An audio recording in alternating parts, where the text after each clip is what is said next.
Marianne, tu as la parole et après, nous allons passer à Afi. Ok. Comme je disais, le Seigneur m'a donc aidé. J'ai continué à suivre les émissions de Jésus-Christ TV et j'ai commencé à me débarrasser tout doucement. J'ai commencé à me débarrasser tout doucement des mèches. J'étais une coiffeuse. C'est avec la coiffure que je gagnais aussi mon pain. Et le Seigneur m'a sorti de là. Il m'a dit, c'est pas ce que je veux pour toi, ma fille. Tu vas faire autre chose. J'ai laissé les mèches. Quand j'ai laissé le maquillage, je me rappelle, j'ai laissé le maquillage, le vernis et tout. Je me rappelle, mon mari m'a dit, gloire à Dieu, mon argent ne va plus servir à ça. Il était tellement content. Il me disait, waouh, le maquillage à 50 €. Quelque chose qui dure 1 mois, 2 mois ou plus. Waouh, gloire à Dieu. Je suis vraiment content. Il était très béni de ce que j'ai décidé de laisser le maquillage. Et le Seigneur a commencé à me transformer petit à petit. Le Seigneur a commencé à m'aider, m'assister. Et j'ai commencé à parler à mes frères, à mes soeurs, à mes parents. Et malheureusement, au départ, j'avais enregistré les émissions de Showa Kwetu que j'ai envoyées à ma maman. Et elle-même, après un moment, elle m'a fait la remarque, mais ce monsieur est tellement orgueilleux. Il ne reflète rien du Seigneur. Elle-même qui est païenne, elle n'allait pas à l'église. Donc, elle-même m'a dit non, je le suis, mais quelque chose qui cloche.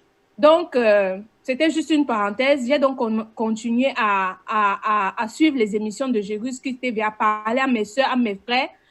Et frère Georges, 1 Corinthiens 10-13, c'est manifesté, ce que tu venais de lire tout à l'heure, c'est manifesté dans ma vie parce que mes frères ne comprenaient pas, mes soeurs ne comprenaient. J'ai essayé de tout faire.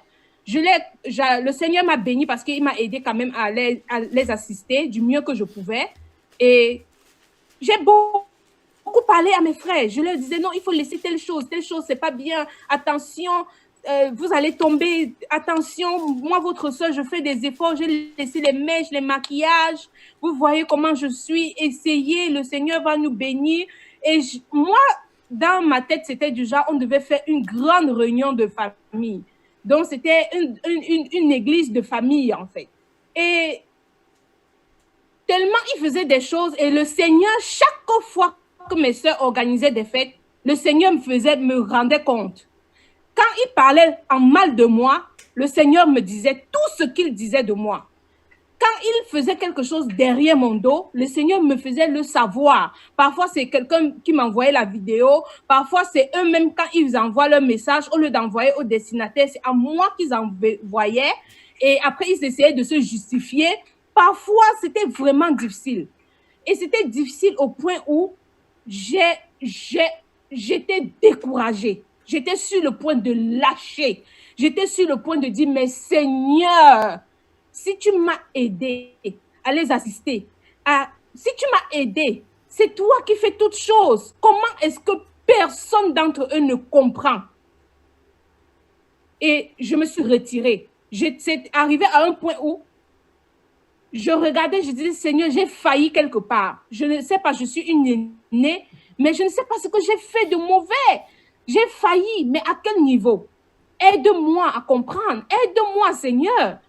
Et le Seigneur, ce que le Seigneur a fait était grandiose.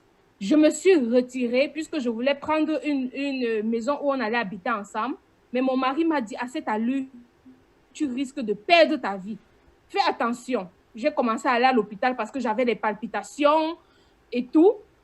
Et quand le moment net où j'étais sur le point de me décourager et de dire, Seigneur, c'est sûr que tu ne m'agrées pas. Tu ne m'aimes pas ou bien j'ai fait quelque chose de si mauvais que tu n'arrives pas à me pardonner.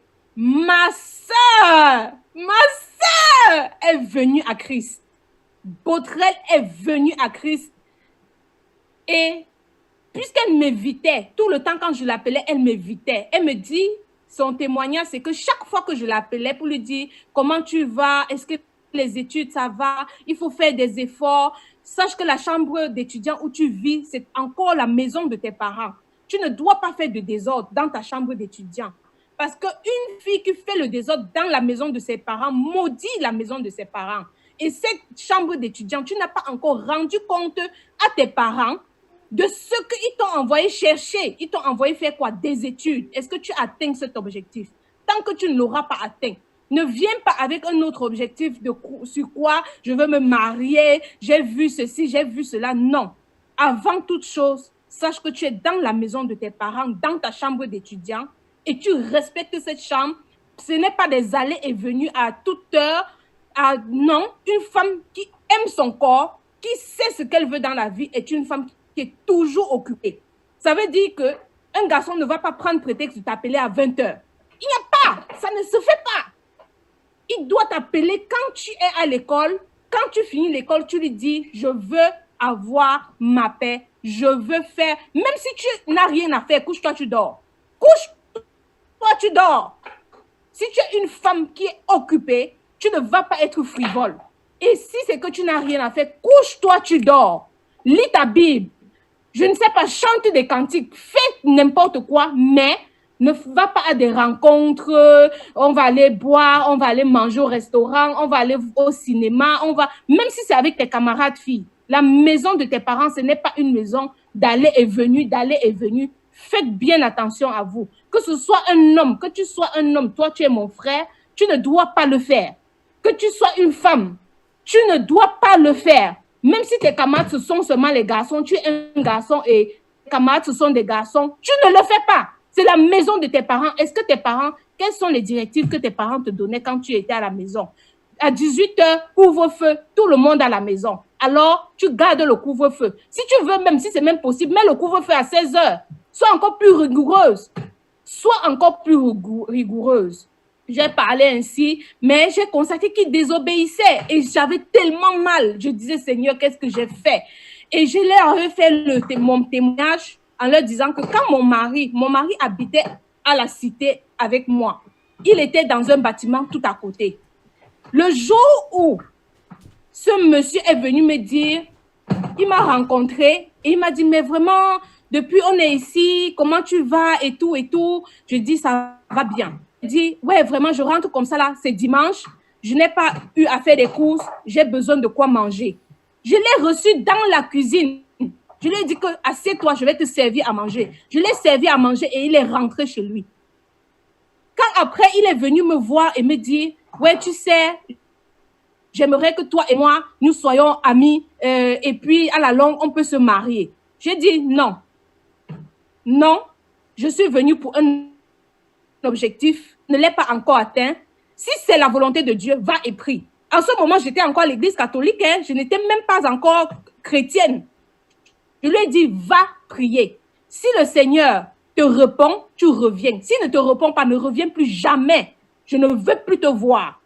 Et il m'a dit, moi, je ne sais pas prier, je n'ai jamais prié de ma vie. Comment tu veux que j'aille prier? J'ai dit, va prier. Il me dit, mais tu es quel genre de fille? Tu es bizarre. Je dis, je suis bizarre. J'aime être bizarre. Va prier. Et quand je lui ai dit comme ça, quelques temps après, il m'a appelé. Il m'a appelé un jour à 18 h. Et je me rappelle du conseil que ma grand-mère m'avait donné. Elle m'a dit, si un jour un homme te courtise et qu'il veut te donner un premier rendez-vous, s'il te donne rendez-vous, il te dit, quand est-ce que tu as le temps? Ne lui donne pas le rendez-vous le lendemain. Donne-lui le rendez-vous même après 3 semaines. Ne lui donne pas le rendez-vous parce qu'en 3 semaines, beaucoup de choses peuvent se passer. En 3 semaines, tu peux avoir une autre réflexion. Le Seigneur peut même te guider sur un autre chemin. Tu oublies carrément le rendez-vous. Parce que si c'est la volonté de Dieu, tu vas aller à ce rendez-vous. Mais si tu te précipites, tu vas tomber sur des choses qui n'étaient pas faites pour toi.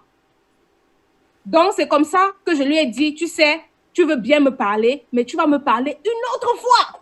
On se voit dans 1 mois.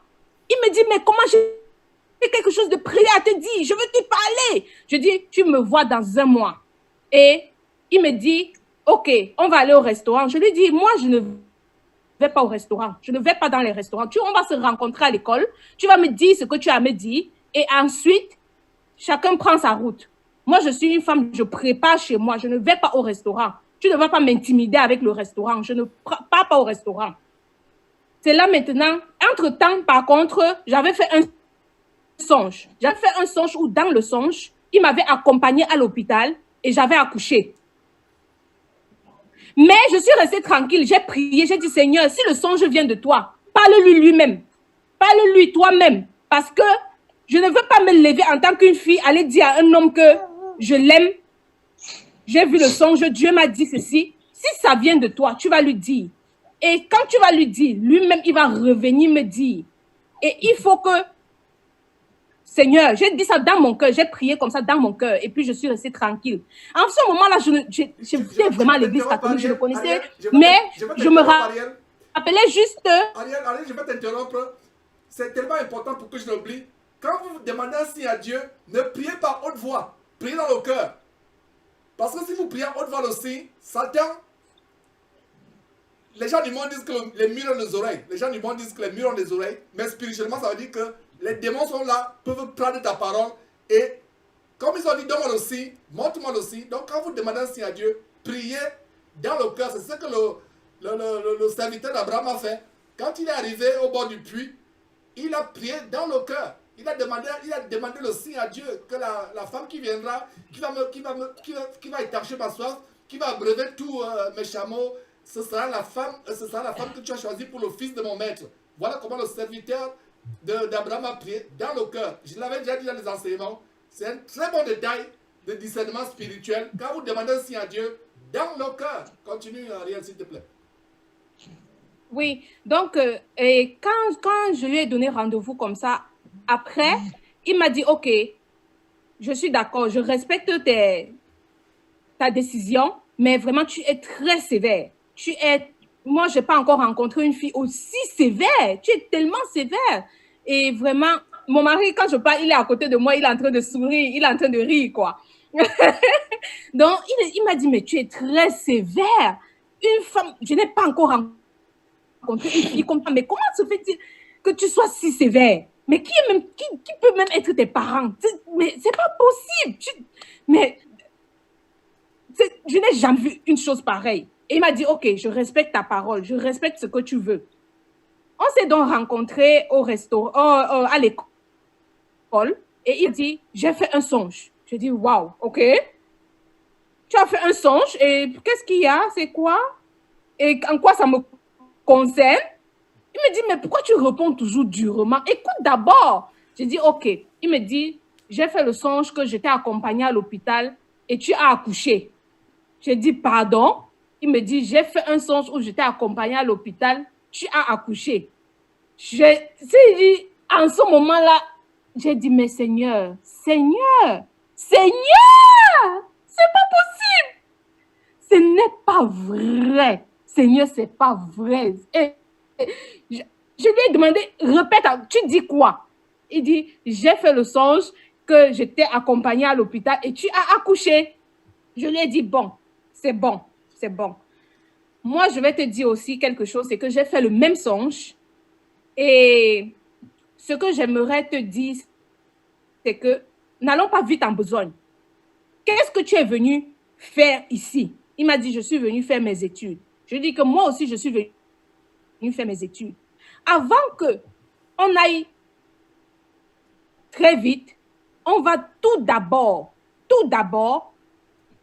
rendre compte à nos parents.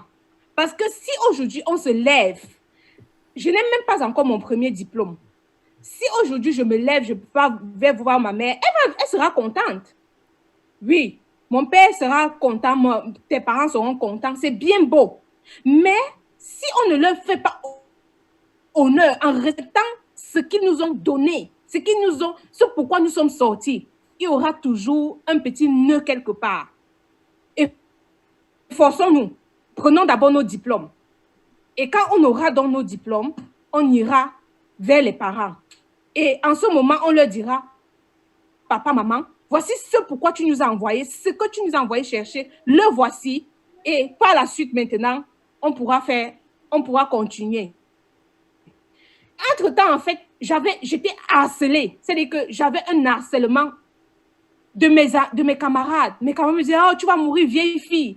Hein? Tu veux montrer que tu es plus saine que qui? Hein? Tu crois que quoi? On te courtise par-ci, tu dis non. On te courtise par-là, tu dis non. Hein? Et tout le monde te pointe du doigt. Et c'est vrai, à l'université, les gens disaient toujours que maman, voilà la fille qui marche toujours avec les gros livres et les gros cahiers. Où elle fait le doctorat, où elle fait quoi, on ne sait même pas. D'autres se moquaient, ils disaient, mais regardez comment elle s'habille. Elle n'a même pas le temps de se mettre bien. C'est quoi le problème avec elle? Chacun y allait de sa propre intelligence, en fait. Mais le Seigneur me fortifiait, il m'aidait.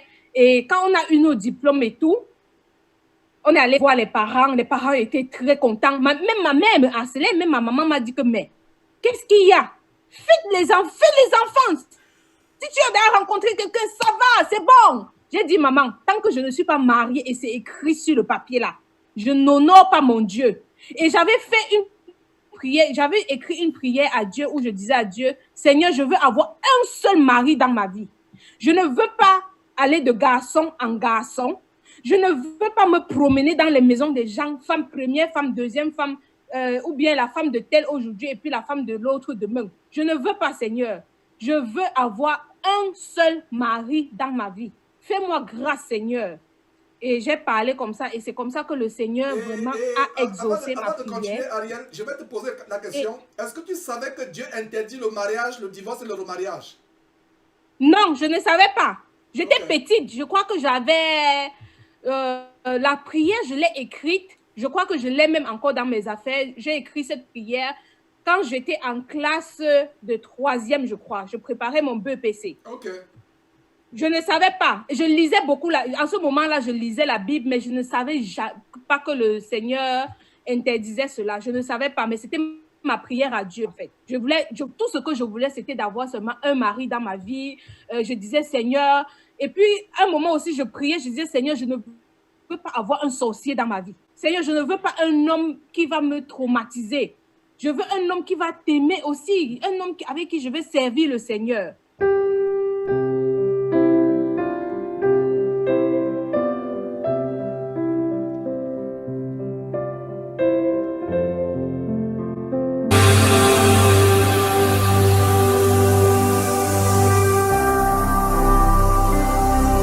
Jésus-Christ TV, vous connaîtrez la vérité et la vérité vous affranchira.